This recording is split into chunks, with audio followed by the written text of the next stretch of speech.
Today's webinar, we will be diving in all about how to manage your brand at scale and to enable your distributors to be authentic.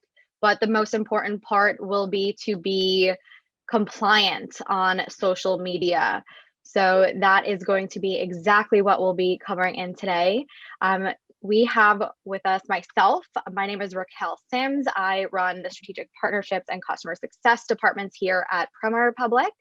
So that's a little bit about me. And with us, we actually have legal counsel who practices this on a daily basis. John, can you hear us? I sure can. Okay, great. Loud and clear. So perfect. John is a member of Kelly Dry, and they are, as mentioned, on a daily basis tackling the compliance world. So we have a great webinar which will cover the agenda which you see in front of you, the importance of authenticity on social media and representing the brand, any risks that may arise, the best practices that can result in compliance, the framework and the recipe to success, so to speak, and how to measure success and quantify this of your new approaches if you haven't have them installed already. And then we'll open the floor so you can ask any questions directly to John or myself today. And just before we go ahead and get started, for your information, we do have a question and answer box on the screen, so you can answer through there. And we will also have a poll. So there will be some interaction throughout today's webinar if the technology cooperates. So stay tuned because we have a lot of fun ahead. So with that, let's get started. So I think the first question that really to dive into today is the why. Why is authenticity on social media important, and why do brands value this? And this is really important. I think now more than ever, you'll see this because brands are stripping back to the basics since the quick digitization from the pandemic. As you can see, the number 2 reason that brands or people are choosing where to buy from is authenticity. And if you're thinking, okay, wait, but what is number 1? It is discounts. We know everyone loves a deal, but number 2 is authenticity. They want to know the brand is real and what they are buying from is representing their values as well. Direct selling companies love the representatives who are independent, self-motivated, and entrepreneurs. That's what makes them successful, and that's what makes your organizations grow because it's built on this. So because of this, savvy customers need a reason for considering your brand. And we've seen this, as mentioned, not only in the past year with the quick digitization, but overall in the quick changes in consumer behavior. Traditional marketing techniques no longer work, and consumers are expected a lot more from the businesses and partners that they're buying from because there's so much choice out there. There's innovation across the board. So customers are really growing savvy and they're researching products, claims, promotions, habits through social. So this is through reviews, through posts, through the influencers they're following. So there's quite a lot that the average consumer has at their fingertips, which is unique to the situation compared to previously. And the second reason really behind the authenticity is because it is the trigger for the emotional investment. When customers feel emotionally invested in authentic brands, they're more likely to stay loyal to them, even when there are alternates out there. And a really great example of this, albeit not a specific direct selling organization, is Patagonia, the outdoor brand. This is a really great example of how organizations stand behind their convictions and their values, and their marketing efforts amplify this. And while there are a lot of options out there for outdoor gear, Patagonia's earth forward ethos has retained a very high customer loyalty, and they even donate 1% of sales to environmental groups. So they really practice what they preach. So authenticity, again, number 1. And if we're talking about why, again, this matters on digital, you can see that with the onset of COVID, social media has become a really crucial communication tool for how information is generated, shared, and consumed. People are searching brands, reviews, likes, follows, and they're even buying on social. And we've seen how quickly during the pandemic, these social media channels adopted and changed the features to enable further sales and further business features on there. So it's really interesting to see what they have done in the just regular sales world, but in the direct selling world, social media has really taken off because what used to be meeting knee to knee is now meeting in Zoom rooms, in Facebook Lives, and so on. So it's really interesting to see how industries across the board have quickly adapted to the digital landscape nowadays. And the founder and president of Service Quest, one of the direct selling consultants, Terrell Transom, has said that direct selling companies are uniquely positioned to serve more people now than ever before with the remote working environments and because of the easy e-commerce business model. So they anticipate that 2021 is the year to focus on creating exceptional growth, customer service, and training reps on these digital trends and digital marketing ideas, because it is only going to increase the digitally from here on out. So it's really important to see that because of the pandemic, the world has gone digital overnight. And this means you do need to empower your representatives at scale to be themselves on social, to shine on social, but more so to do it authentically. And what you're all concerned about is compliance and have it done well. So we can see that people prefer to buy from people. The more active they are on social media, the more authentic distributors are, the more it's all about their life and how they're using whatever product it is on their natural day to day, the higher ROI you will get from them and as well as from social. So this is really important because we have seen this through one of our partners, doTERRA. They have really taken this and ran with it and grown not only their base, but their sales from this. And we do have a few examples of their members highlighting their why they want themselves to be authentic, as well as their downline and really anyone across the organization. So it's really, I think, a great point to reflect on that. Yes, the reason why my organization or my downline or myself as a representative is so successful on social is because I'm telling my story, my truth, and sharing why I am so fond of the business that I have grown for not only myself, but others. So I think this is really great. So if the technology goes according to plan, we do have a poll for you. So I am going to try the poll and see how it goes.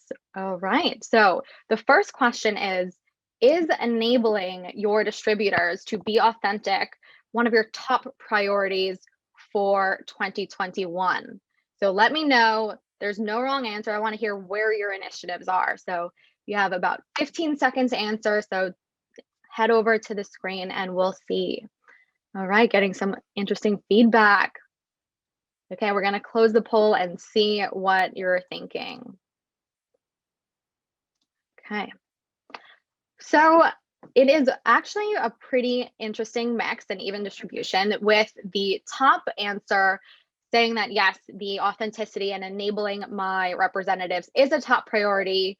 And we have about even split for low priority or not a priority at the moment, which is understandable. And the reason why John is on the call, because of the number one hesitation, which comes with enabling the representative, which is I need to make sure my brand is compliant and they're following the rules, because it is important. And we know that it has its pitfalls, as mentioned. The first is that, regulatory oversight. According to the regulators, social media is defined as a public communication channel that is subject to existing earnings disclosure, truth advertising, data privacy, and so on. And you've seen social media actually adapt to meet this bar. That's why posts say now sponsors, you have to mark this so the audience sees and understands, is the creator of the post being paid for this, and so on. So much like other communication tools, social media is subject to the same rules and protections against fraudulent advertising and claims. The second pitfall, so to speak, is ignoring regulatory requirements. When it comes to social media, it's not surprising that there's more challenges as the social media usage evolves, that some of the pitfalls in terms of regulation and usage changes over time. And we see this constantly with different social media updating their terms of service and so on. So I think this is really interesting and important to consider.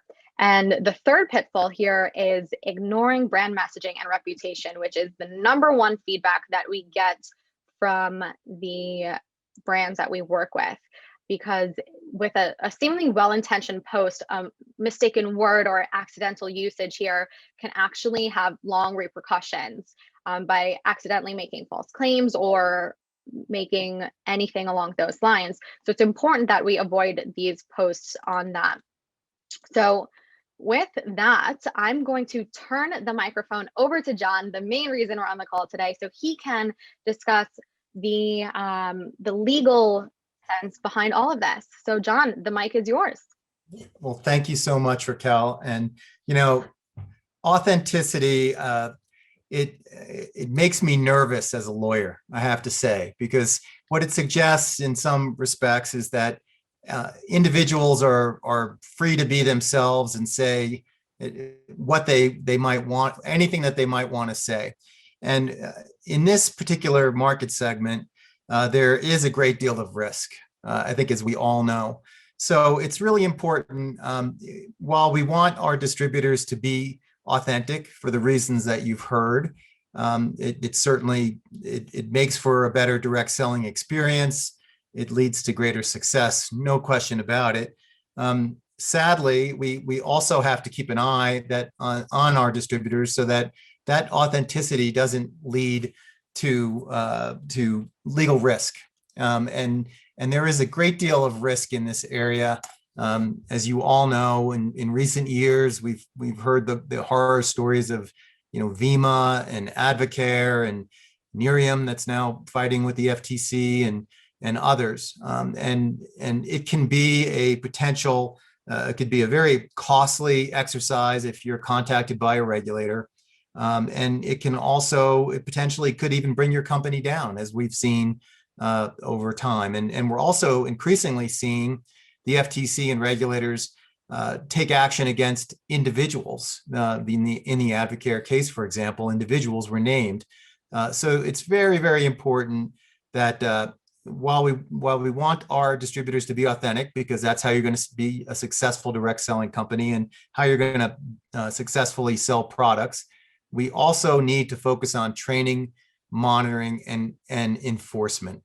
And those are the three pillars of any good compliance function at any company.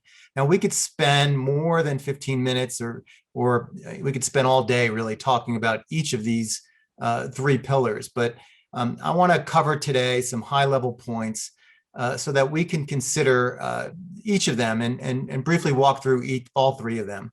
But before I get started, I want to emphasize that while all three pillars are important, exactly how each company implements them is going to vary. I mean, it's going to depend upon so many variables, where your company is in its life cycle, how big it is, for example. So it's important to review your company's practices and to tailor your compliance programs to your specific needs. I will also note that compliance is an iterative process. You'll hear me say that a couple of times. So you should regularly review and update your program based on what you're seeing in the field and the specific issues that seem to be the most important as you implement the program. And that also includes, at a very high level in companies, what a company's risk tolerance might be. And we'll get to this in a bit, but that might change depending upon what political party is in power, for example. And finally, compliance programs are one of the first things that regulators will look for when they're investigating a company. They want to know that you've got a robust compliance program in place. And if you do, that can prevent a lot of headaches, both to prevent regulatory inquiry by ensuring compliance, and if your company is ever the subject of regulatory scrutiny. If you hear from the FTC, you get a CID from the Federal Trade Commission, for example. So let's move into each pillar specifically and just spend a little time talking about each. And I want to start with training, because in some ways training is the easiest. of the three. And in some ways, it's the most important. It really is the cornerstone of an effective compliance program. And while you can't ensure that everyone associated with your business will do everything perfectly, that's not the expectation in the law. I mean, there is no expectation that you will do everything perfectly, but you can make sure to provide clear rules of the road for your distributors. And this begins, with processes and written procedures and training. Companies really need to implement clear rules about what's expected of both employees and distributors alike. And this includes identifying the appropriate claims individuals can make when they're trying to be authentic, whether it's about products or earnings, and explaining how to make those claims, including what types of disclosures to include and how to include them. That's really important. Training about claims is especially important because companies are responsible for any claims representatives make about their products, including claims made by distributors. It's not enough to tell distributors that they have to have substantiation for any claims they make. The company needs to maintain substantiation for claims and provide clear direction for distributors so that they know what's permitted. And this is why training is important, to clarify exactly what and how people can talk about your business and your products. We work with a number of direct selling companies and recommend making training mandatory for new and existing distributors alike, and keeping a clear record of completion. It's not enough to have training programs if no one has to do them. And that includes established distributors who have been around for a very, very long time. I mean, the best compliance programs will implement regular training in a variety of formats, whether through videos, written cheat sheets, and training manuals. And you want to be able to give employees and distributors ample opportunity to understand what's expected of them. You also want to implement refreshers, especially if you're seeing a cycle of specific non-compliance. And this is where monitoring comes in. And the refreshers are also important because the law is not a static thing. I mean, the FTC is fairly regularly issuing business guidance, for example, or there might be some new direction from the FTC or the states about social media and what endorsements and testimonials. So you really need to stay up to speed and monitor, and train on a regular basis.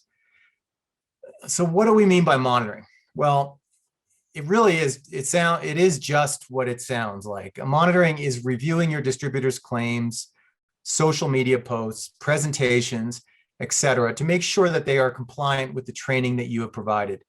Of course, it's absolutely impossible to review everything in association with your company, but what you want to do is you want to implement monitoring procedures that give you a general lay of the land regarding what your distributors are doing. And an easy way to start is by identifying high-risk claims. And you heard a little bit from Raquel at the beginning. We talked about COVID. And during the pandemic, and this is an example, any claims related to COVID are extremely high risk. So in your monitoring, searching for COVID-related claims would be a great place to start. And the same goes for certain lifestyle claims or earnings claims.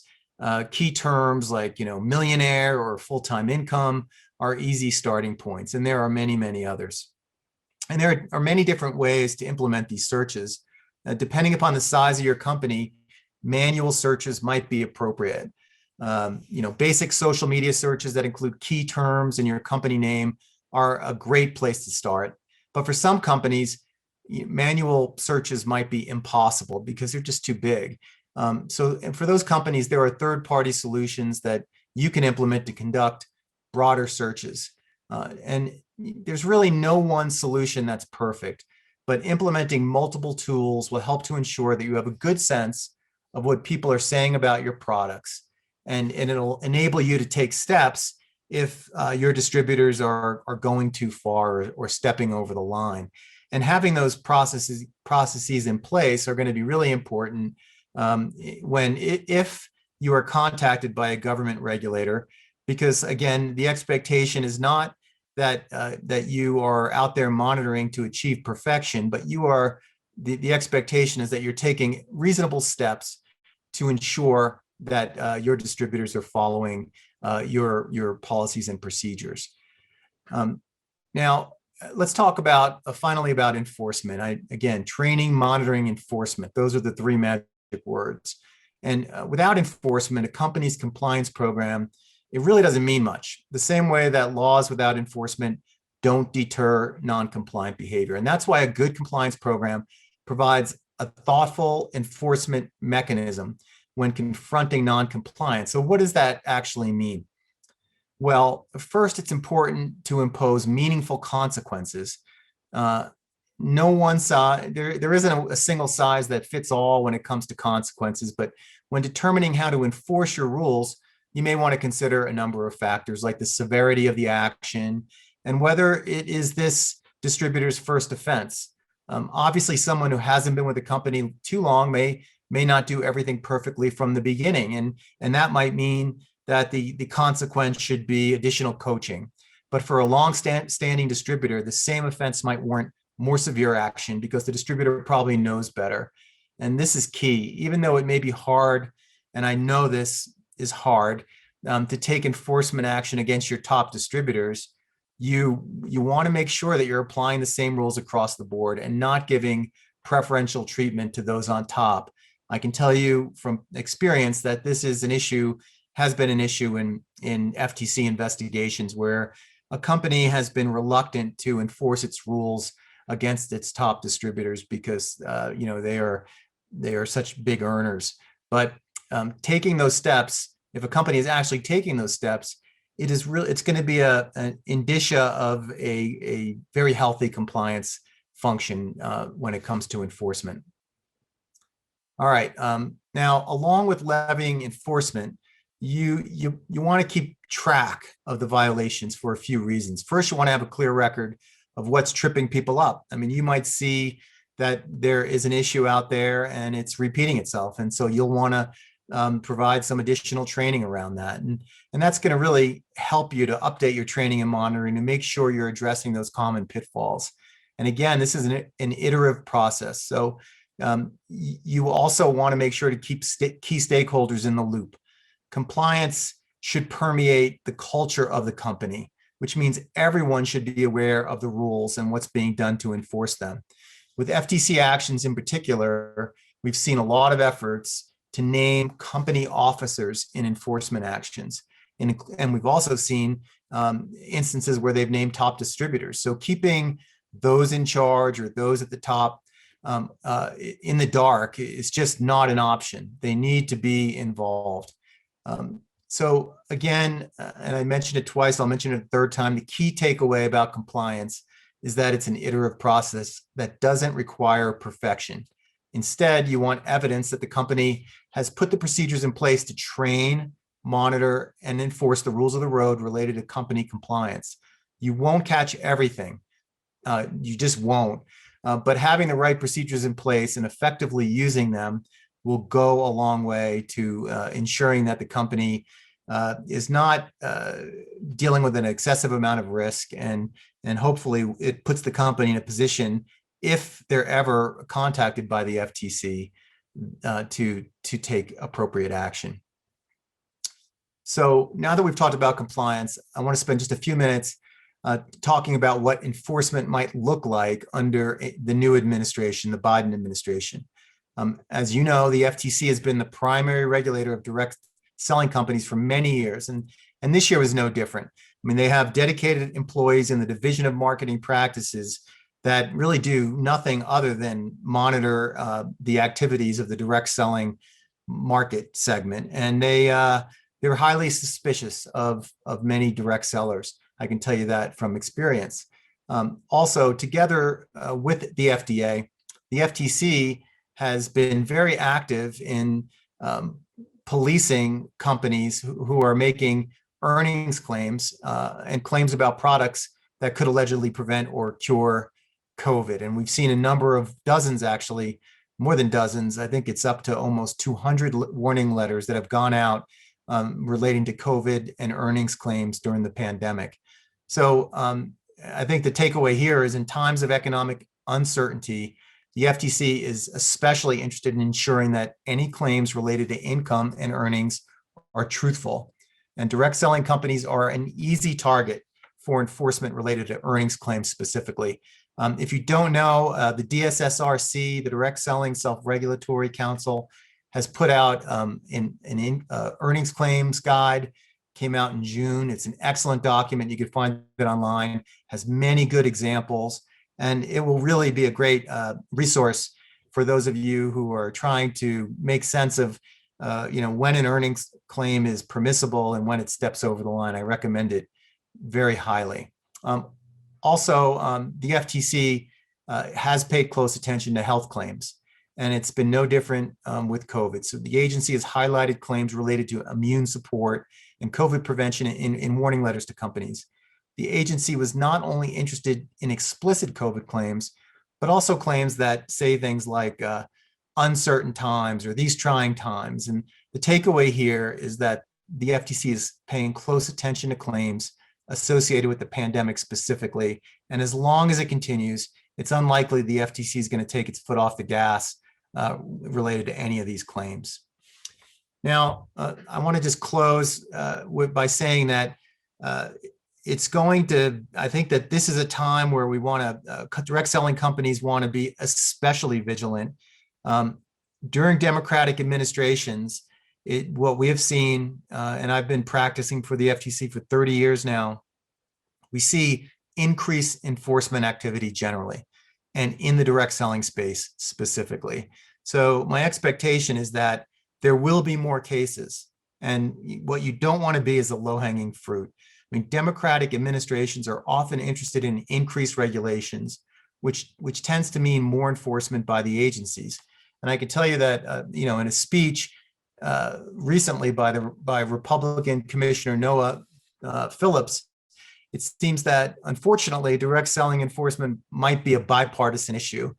Before DSA in October, Commissioner Phillips, in speaking to the DSA's Legal and Regulatory Summit, said that he highlighted the agency's Advocare $150 million settlement, and he said that the agency is fully engaged in the direct selling industry and cautioned companies to stay on the straight and narrow, calling earnings claims a top enforcement priority for him. Clearly, Commissioner Phillips expects the agency to continue enforcement in the direct selling area. And finally, I just wanted to mention one issue that might be of interest to some of you. The Supreme Court on January 13 heard argument in a case called AMG Capital Management. This is a really important case for companies that are in high-risk areas, because if the Supreme Court rules against the Federal Trade Commission in this case, the FTC will not have the authority to seek monetary redress in their cases. This has been something that the FTC has been doing for many, many years. And it's not only the authority to seek that monetary redress, but it really comes into play when companies are negotiating settlements with the FTC. If the FTC didn't have the ability to go into federal court and get money, then their negotiating position would be much, much weaker. So there are a lot of eyes on this case. A lot of people are very interested to see how it's going to come out. I listened to the oral argument, and I think that the speculation is that the High Court is going to rule against the Federal Trade Commission here. I don't know how comfortable I would get with that or excited, because every action has an opposite and equal reaction, and there's already legislation that's kicking around in Congress that would give the FTC that authority. Now, I mean, whether Congress acts, Congress is sometimes moves very slowly or not at all, and so it's not clear whether that might occur. So there may be a period in the very near future where the FTC loses this authority, which might cause companies to recalibrate their risk tolerance. But I wanted to mention that just because it is such an important issue right now, Section 13B.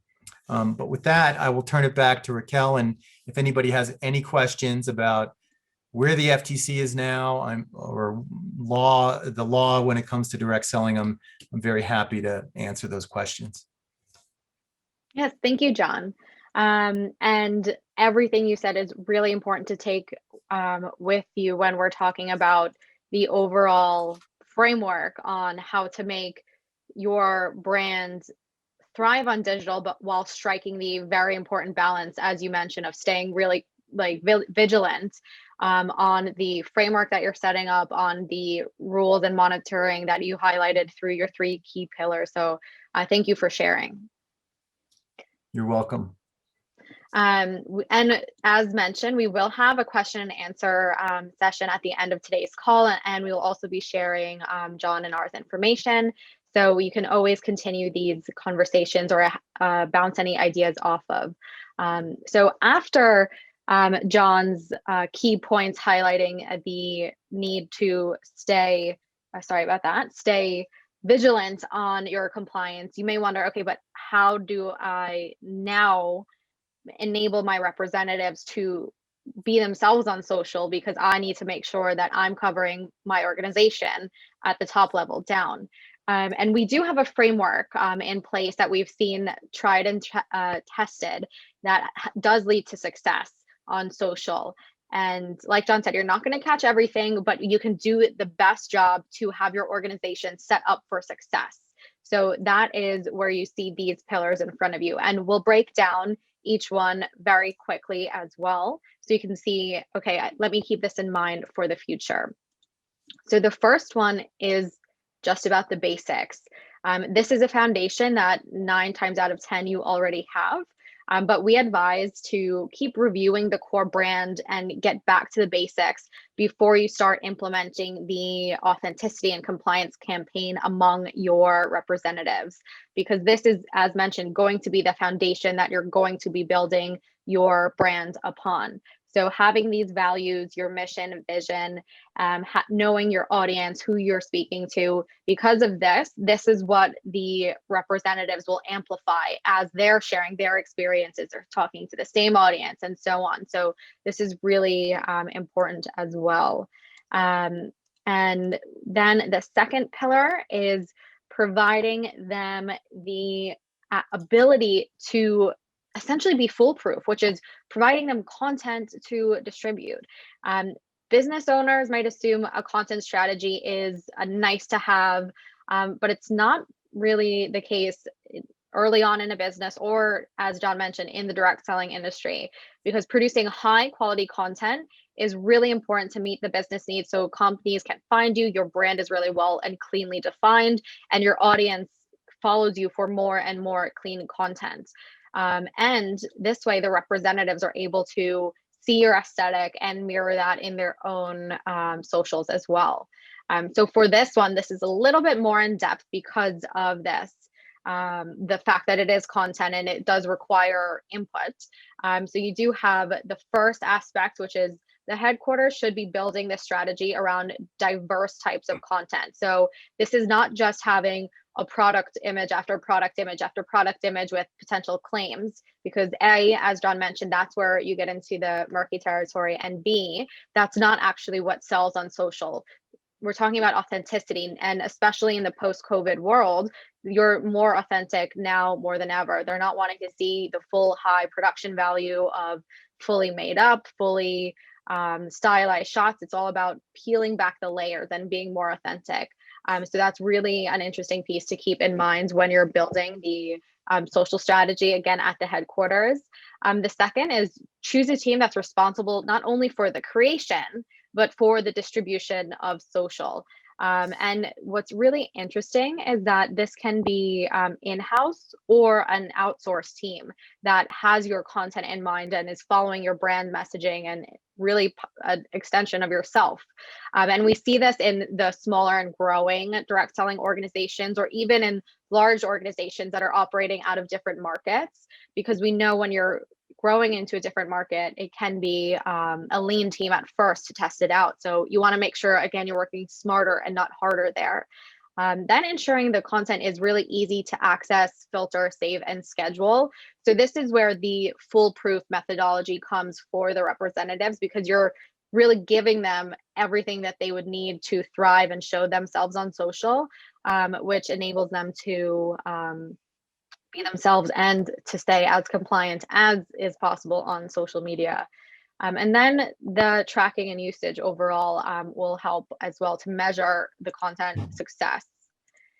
Then, if we're talking about the encouragement and how to be authentic, this is really an interesting point, especially to follow up John on, because this does require hard work from both sides. It requires honesty and an absence of spin here, and the ability to tell a compelling narrative that's consistent with your brand, as well as memorable for the representative to share their specific story beyond that.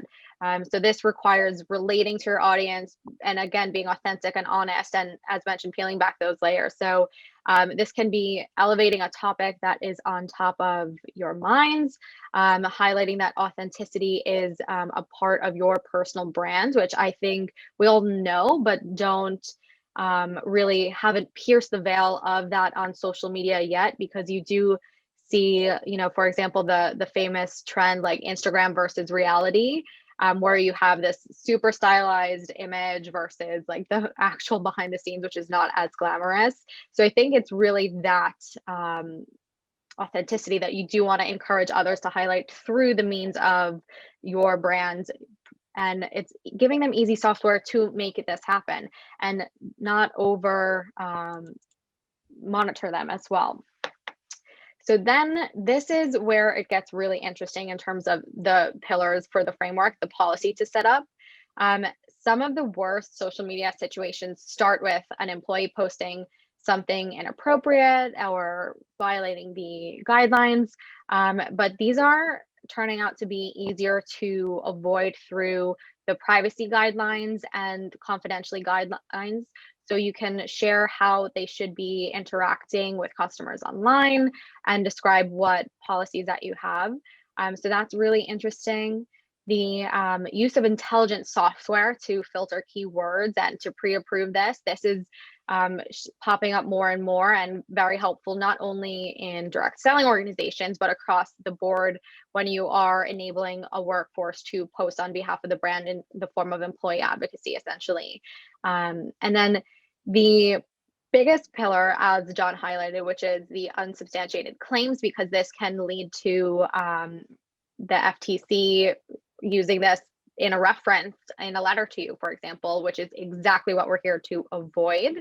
And this is a serious challenge in the industry when you are empowering your workforce. On the one hand, your organization wants to have excited representatives and have them empower and to share their story. But on the other hand, the excitement could be too much, and it can get the company in serious trouble. So it's really important that when you are sharing claims, that your representatives are aware what they are able to say and share versus not. Because again, as John mentioned, the proof of efficacy here is vital to making sure your organization is thriving on social in a compliant way. And then in terms of the policy that you'll be building internally on this, as John mentioned, it's important to act fast, because the longer a post is out there, the more eyes that are on it. So it's all about reacting fast, and more than a quarter of crises spread internationally within just 1 hour, because the power of social is at anyone's fingertips. So it takes about an average of 21 hours for a company rather to defend themselves. So this is really interesting. So one quick post disseminated within an hour around the world can lead to constant headache after that. So let's definitely keep that in mind as we are building policies or thinking about how to provide social to representatives. And the fifth here is to inform stakeholders so you're able to act accordingly to the situation, and that they're not making it worse or inappropriate and so on. So again, it's having the framework set up internally and then sharing the resources with your representatives to enable them to be successful. And that actually flows directly into the next pillar, which is the education of this. Companies should never expect their sales force, their representatives to immediately know what to do. Some people are really quick learners and just can learn by absorption, osmosis, essentially. But they, more often than not, they do need to be taught, especially when it comes to social media, because there is a spectrum of savviness across the different demographics and age groups that are using social media. So education does need to happen from multiple angles here, such as email newsletters, video trainings, live events, and a solid education series really helps expand the readiness of the field when we're talking about them being professional in their sales approach on social and their culture of social representation. And I think the second to last pillar here is speak to your field for feedback. Create a community, understand where they're struggling, and enable them to really share what they are feeling. And this is a really great example. Again, going back to doTERRA, they have a community where they're sharing anything from logos that they're creating to an education page. So they've done a lot of really great steps to enable them to stay educated, on top of mind, share questions, and understand the importance of why their compliance is at the core of what every level of representative is doing. And then the last pillar we have here, rounding out today's webinar, will be the post securely to lower risks here. So as you can see, compliance is a tricky subject. I know John could speak hours on this topic, and it's really important that when you're building this framework or implying anything from today's webinar into future meetings or what have you, that proper compliance training is not only the hard work that you do, but it can be automated, and you can have different tools in place to enable your representatives and protect yourselves, because that's what compliance is. It's protecting yourself from any potential claims and regulators out there. So one is a way to catch words and to prevent users from posting anything that will harm the brand. It can analyze performance and so on. So it's really great to see everything that is out there, because it's not only a combination of your hard work, but you can automate these processes as well. So with that, I did want to kind of bring it all back to, okay, I have this information now. How can I measure success? What does that look like? So we have a breakdown here in front of you about the authenticity, how can I see this? What does that look like? And it's a number of representatives that are customizing content, sharing their own content, compliance rules, the month over month decrease, increase on any violations, the technology, are they using any resources at their fingertips, trainings, are they constantly registering, or what are your education pillars, and field communications. You're able to really gauge the pulse of what your representative force is savvy with and comfortable with. And that really kind of brings us to Promo Republic and what we do. Before handing it back to John for question and answers, we are essentially that. We are a social media automation company that enables representatives and head offices to work smarter, not harder, through the three core pillars that you see here. We do have the asset management, where head offices can store editable and non-editable content of any kind. And then the representatives are able to schedule this and be within the compliance zone. And we also do have really key pillars to make this happen here. You can make sure your assets are distributed, it's on the go for representatives, and it's compliance tracking, where you can have them monitor keywords and see that, okay, well, this enables a cure, let's fix that. And you've heard me reference them because they are a partner, but doTERRA has seen this success on their own in just a year of working with us and beyond. They've had over 15,000 representatives on the platform, have grown their posting activity, and as a result, sales from that. So if you have any questions on how Chrome Republic can automate any of this for you.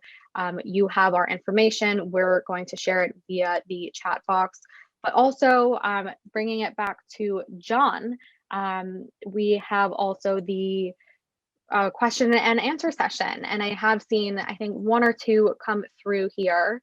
So I will turn it back. John, can you hear us?